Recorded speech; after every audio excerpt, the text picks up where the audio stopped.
문재인 정부의 탁현민 비서관도 과거 남자 마음 설명서라는 책에서 서술한 내용이 부적절했던 점을 인정하고 사과했던 일이 있습니다. 윤재순 비서관은 시인으로 활동하면서 썼던 여러 가지 표현들에 대해서 국민들에게 충분하게 사과하고 업무에 임해야 할 것입니다.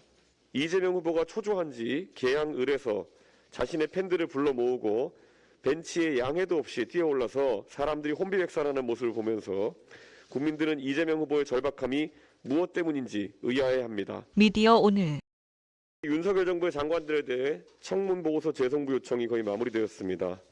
저는 장관 후보자들에 대한 여러 가지 지적이 있지만 현재 코로나 등으로 인해 전염병 관리와 보건 업무의 최고사령탑인 보건복지부 장관의 임명이 늦어지고 있는 것을 우려하고 있습니다.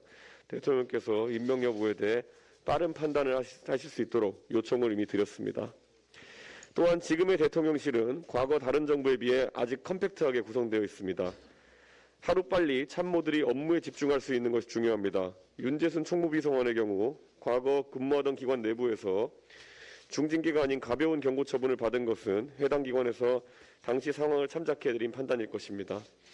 하지만 시인으로 활동하면서 하였던 여러 가지 표현은 지난 20여 년간 바뀐 현재의 기준으로 봤을 때 일반적인 국민들의 시각과 큰 차이가 있습니다. 문재인 정부의 탁현민 비서관도 과거 남자 마음 설명서라는 책에서 서술한 내용이 부적절했던 점을 인정하고 사과했던 일이 있습니다. 윤재순 비서관은 시인으로 활동하면서 썼던 여러 가지 표현들에 대해서 국민들에게 충분하게 사과하고 업무에 임해야 할 것입니다.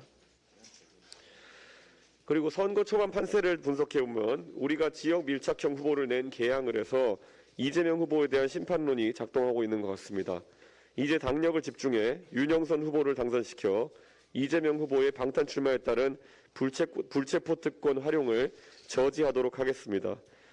이재명 후보가 초조한 지 개항을에서 자신의 팬들을 불러 모으고 벤치에 양해도 없이 뛰어올라서 사람들이 혼비백산하는 모습을 보면서 국민들은 이재명 후보의 절박함이 무엇 때문인지 의아해합니다. 대선 기간 중 대선에 지면 없는 죄를 만들어서 감옥 갈 것 같다라고 했던 이재명 후보의 발언과 결부시켜서 생각해보면 이재명 후보는 최대 치적인 대장동을 벗어나 계양으로 달려갈 수밖에 없었던 다급한 사정이 있는 것입니다. 인천 계양구 주민들께서는 이 점을 참작해 주십시오.